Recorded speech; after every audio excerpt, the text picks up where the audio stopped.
everybody, it's Angel, and I wanted to make a video today. It is currently 5 o'clock in the morning, I know. But, today I have made a list of the pros and cons of having gastric bypass. I had gastric bypass in June of 2018, June 5th. So, it was just over 2 years ago. I made a list of the pros and cons. So the pros and cons, I'm going to do one pro and then one con. There's about an equal amount of each, actually. The pros are, one of the pros is healthy living. The con is dumping syndrome. Dumping syndrome really does suck. If you eat anything sugary, too high in carbs, ugh, you're in pain for the next 30 minutes to 2 hours. Okay, another pro would be longer life. The con,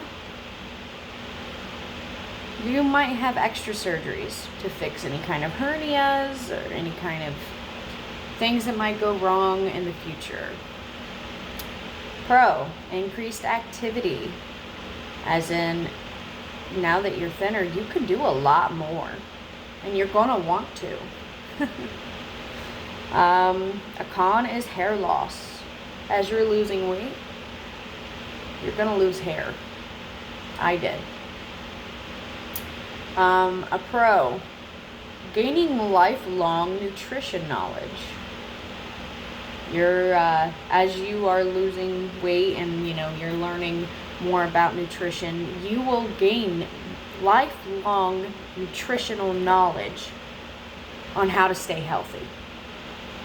Like, you don't need to be eating cheeseburgers. And it's okay to have a little bit of chocolate. A little bit of chocolate isn't going to ruin your entire diet. But stay away from cake. Dumping syndrome, people. Anyway.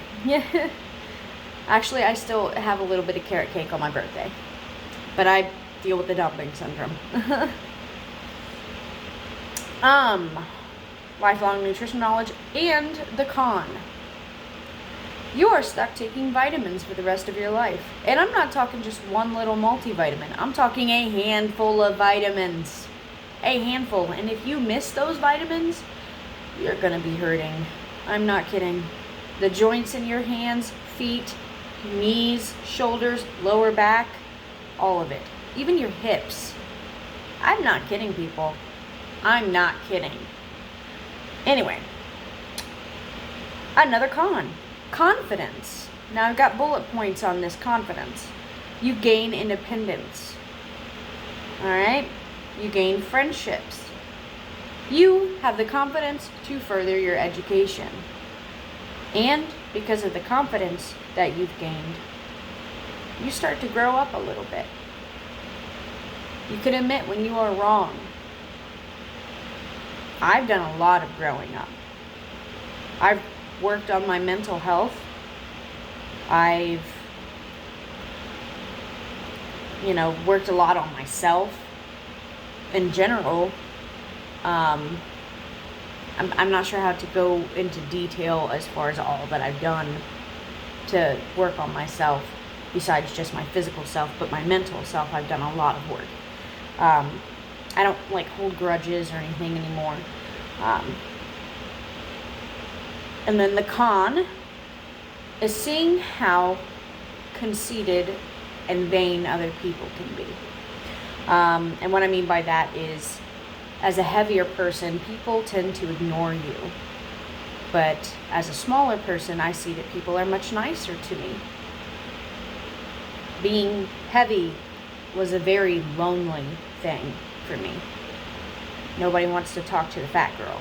But now, everybody wants to say hello to me. Anyway, next. Another con. Actually, I'm going to do a few cons, because there's more cons, it seems. Would be, I'm always cold. Always cold. Always need a sweater. It doesn't matter what the temperature is. I'm freezing. Don't be in bed next to me, because I'm going to put my freezing cold being upon you. My feet on your spine. My freezing cold hands on your neck. I'm always cold. Anyway, another con would be excess skin. I'm going to show you that. This is really hard for me to do, by the way, because I have a lot of body dysmorphia. Yay! Body dysmorphia, which happens to people who were once large and is now small. I think a lot of women actually just have body dysmorphia. It's a thing, okay? When you set your beauty standards in the 90s to, you know, absolute sheer perfection, people like me are like, I'll never look like that. And then we get fat because we don't give a shit. We know we're never gonna look like that. And then when we get smaller, and the body movement, you know, the body positivity thing happens, we still can't like ourselves. Anyway, so this is my arm after losing 170, 180 pounds. I have a little bit of muscle in there because I lift weights. So this is my excess skin. It's like, you know, not too bad. If I had skin surgery, it would be that much, you know. But my belly is probably, let me take this off. My belly for losing 170, 180, I don't think is that bad. Also consider the fact that I've had 3 children on top of losing all that weight. So I'll show you that. I need to move my chair out of the way. Give me a second. All right.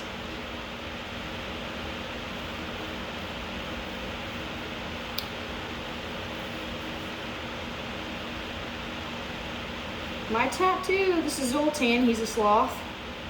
Yes.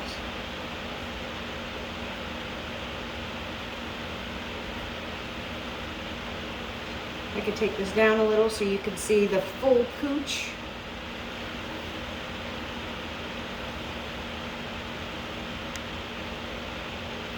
There you go. I think the worst would be my thigh skin. Now, I had a massive ass and thighs. That was like my signature, was my titties, ass, and thighs. I was very large on the bottom and titties. So I'm gonna show you my thighs, which is my biggest insecurity. Okay, here we are. See, look at that. That's my biggest insecurity right there. All right, so that's the excess skin, which is one of the cons, but it's not that big of a con, all things considered, okay? Next con would be, this is the con nobody expects, okay? If you go into this and you have polycystic ovarian syndrome, excuse me, I need my sweater, I'm freezing. Again, if you go into this, you have polycystic ovarian syndrome, facial hair, it's not going anywhere. You're still going to have your facial hair, and you're still going to have to shave it daily. How do I know this? I'm a bearded lady, people. I know this.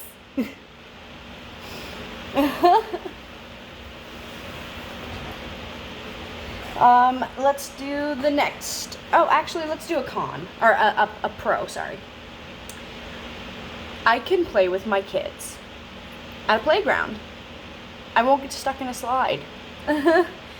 One of the cons, I'm bony, and I need a lot of pillows when I go to sleep. My knees clack. Ouch. I have to sleep with one of those pillows that you put between your legs. Yeah. A pro.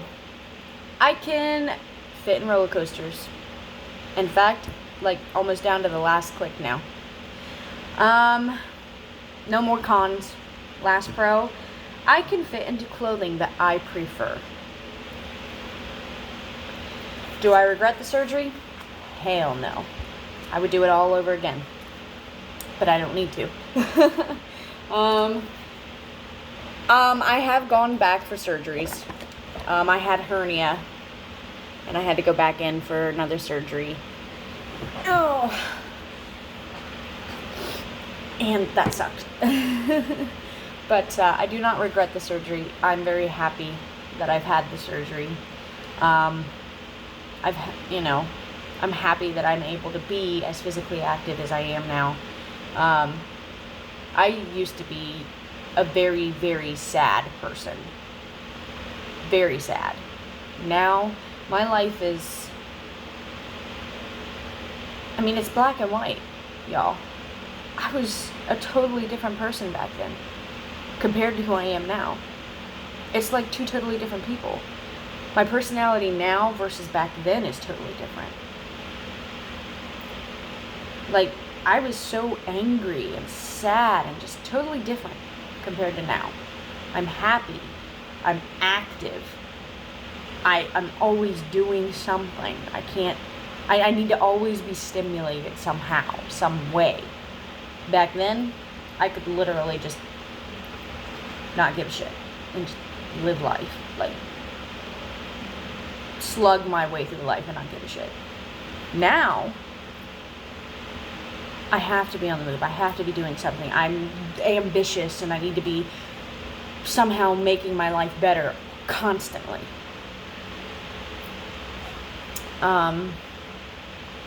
I'm really happy that I ended up having the surgery.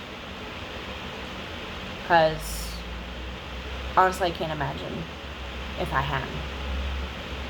My mental health is like peak. I admit, I still have some sad days, but it is nothing compared to what it used to be. I don't have, like, the horrible mood swings that I used to. I'm very, very stable compared to the way that I used to be. I think my only issue now would be sometimes I have some PTSD episodes, which I don't refer to as PTSD anymore. Now I call it spicy deja vu. I'm totally kidding. But I think overall I don't even know the words to express how grateful and thankful that I am. That's all I can say. Anyway, it's Tinge the Strange, y'all. Oh, definitely strange. Bye, guys.